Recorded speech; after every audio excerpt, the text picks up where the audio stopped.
This is Fulani people again in Enugu State. Fulani people came inside Enugu State, inside one village, destroyed the farm of the people in that village. This one no be first or second time Fulani herdsmen has been terrorizing Nigeria, and the Nigeria government keep quiet. I want you people to watch the video. These mothers that we are seeing here, they are doing protests, came to their king to complain their king for what happened to their farm, what Fulani has did in their farm. I want make una watch the video and see it by oneself, and make sure that you share this video.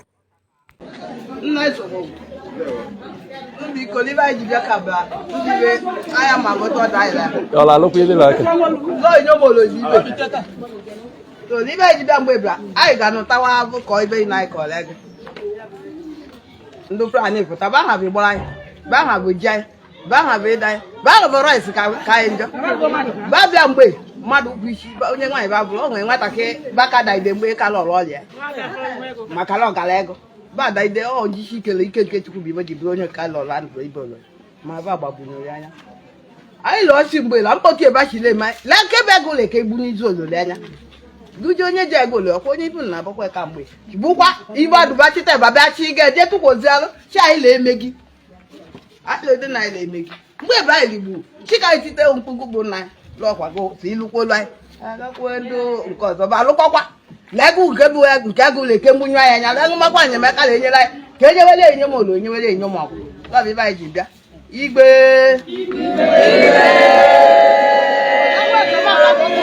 onye ma ka kwuo ya onye nwere ibe ọzọ iji support ebe madam ka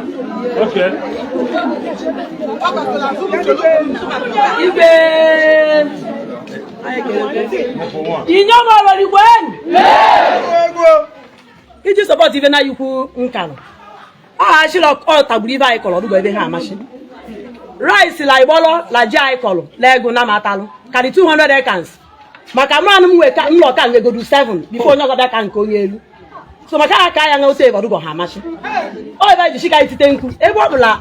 ụmụ anyị mmadụ kwalụba ụmụ anyị lagbali sinsi mala ibe mmadụ amaboto na-eme agalekwele ba ma boteba na-eme ọ kalịlụba ka o si kaba njọ bụ ndị alọla egwu anyị mgbanụ be okwu ba gbalụba vejinekwa mgbe agha batala ọbịa ike ego n'ụva mmadụ gbe ka ga-achụ onye ji egbe so anyị lọọ ligbuo ye nke ahụ ọkarịzi anya mara ikele Chineke nyere anyị mmụọ anyị ka nwee ike inye ume chika bịawa ibe anyị lọ chika ititelu nkwụ anyị titegbuolu nkwụ anyị agakwuwe chairman ga kakọli ovu ka amalụ ma nwere ka ọ na-enye gị ka ọnụ ile onye kọla anyị ka ma nwudola dole ebe anyị na nke bụ ego la chọ igbu anyị ụtọ ha mmiri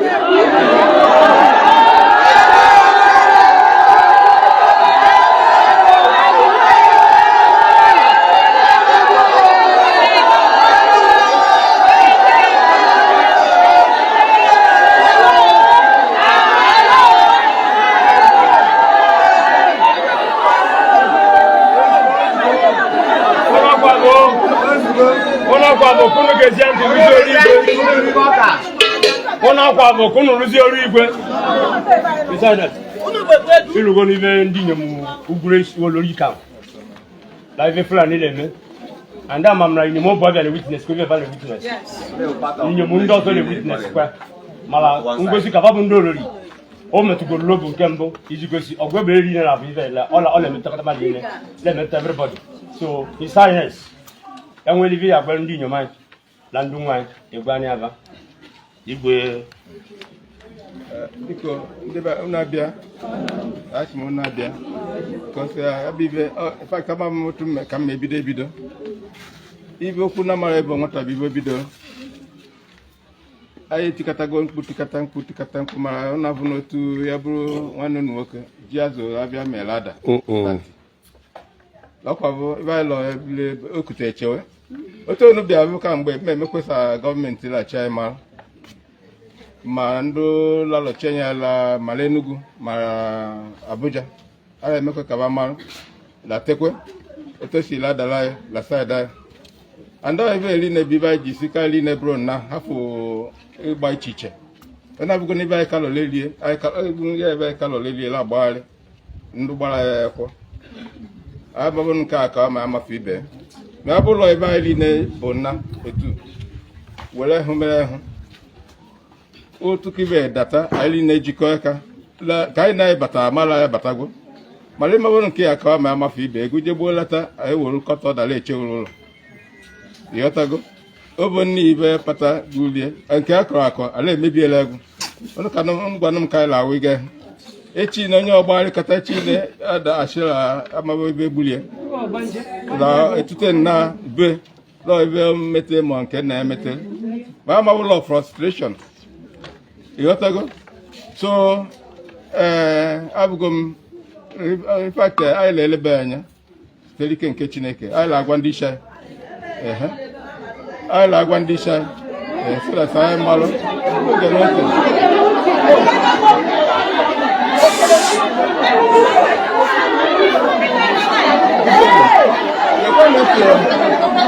unu ga-anụ ntị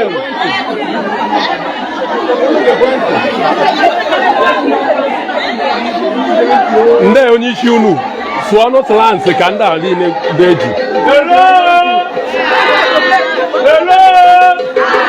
ọkwa ebe mgbe anyị ụzọ tinye ọwọnị ya igwe ebe agakọ ọnụ ntị n'ụka gbuo ka ọ bịawaziala ụlọ ụka mgbe onu mewe mkpọtụ unu ga-anụ ntị onye mebe mkpọtụ ọnụ ekwentị because o wee ebe m kara ndị mmadụ malite ọ bụkwa igwere na-eje itere ejedoro ego but we have to meet ndị gọọmenti ọ bụ ọnụva mpakọ egbe maka onwebe onye eje were nwe achụ ejade sọsọ ka ya sọ baa nyukwu onye ntantị because achị igwe because onwe ebe m ka to bọdụ malite mewe mkpọtụ anyị chịrị anyị lelebe anya ya dawa asif tosel onwe igwe agaje mokwu maka onwe onye eji isi achụ eja yes ọ ka begoduru nke anyị ka agbagharị lọọ anyị gwa gọọmenti agwaba otu onu bịa mgbe ala vidiyo ya mgbe anyị na-ese ndị ebe the video and every other thing bụ otu o si edo ma Chineke o metụbe aka bamarụ otu o si bịanyere anyị aka maka si ibe bụkwa ebe otu o si edo everywhere onye igwe like ndị igwe aba mmadụ ole ndị igwe gbugora Nsụka ịghọtago abịa kụọ kpọkpọ kedu ala eti igwe nwere chi ate ikpesi ọnụ ezigbote bada ibe ya bịa bụ abịa adara atọrọ onye ọbụ maọbụ agbakwuli egbe ọdụbọsụ ma abụrụ ọdụkwu unu ka si lọdụ very very simple lọọ ndị igwe na-edi igebe maọbụ lọọ merivin tobekwa ya otu o si edu unu ọ kara ewute m karịa otu o si ewute unu bikọs la enya m vụ unu ka adịbụ m mara ahụ adabụgo m otu o si tagbuo ebe oge la ebe nyete adịbụ m hapi bet ndị ebe mmadụ na-eme gọọmenti anyị unu mara ọnda ụsarachi ọndọ ebe n'ebe ma ebe n'ebe aka yegwu kachie ike ibu hụ so ya bibekwa bụ onye ọdụ la ede dị ukpe ekpere dị ukpe Chineke ụkaje okpeazụ egwara atụ na Naijiria niile mgbe ịghọtago so ọ bụ ebe anyị na-eje mebila eje gaga ma deze ma ọchịlọ ya mee nke lọọ ebe dola anyị niile anyị marụta ile ise ekperu Chineke ma gbakwanụ mbọ sa Chineke merie anyị gọọmenti avụ ụlọ odo ezigbote mkpasaba nyere anyị aka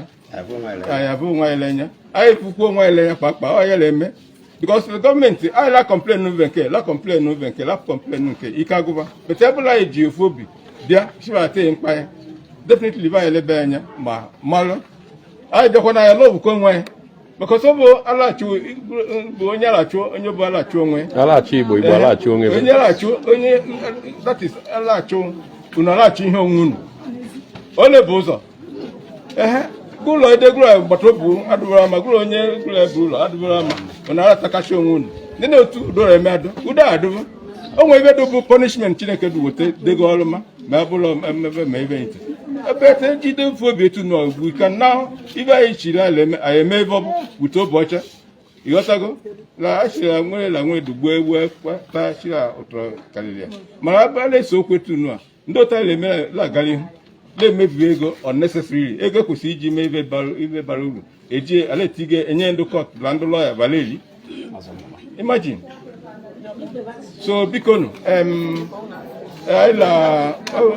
na-eme ndị gọọmenti amalụ gee ntị igwe siri ala eme ndị gọọmenti amalụ unu tụọ n'ihe ebe igwe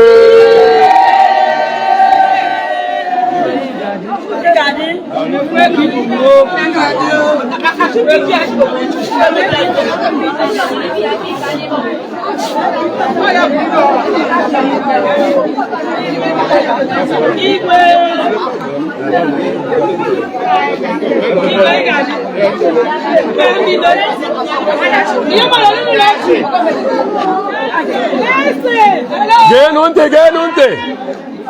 Igwe biko abive kalinte bakutentelelo. Oba kutentelelo. Igwe no tim seje mo blako. Ndeba. Eba. Oba ga vai vai laka. Ose ndeba, igwe jo ndeba.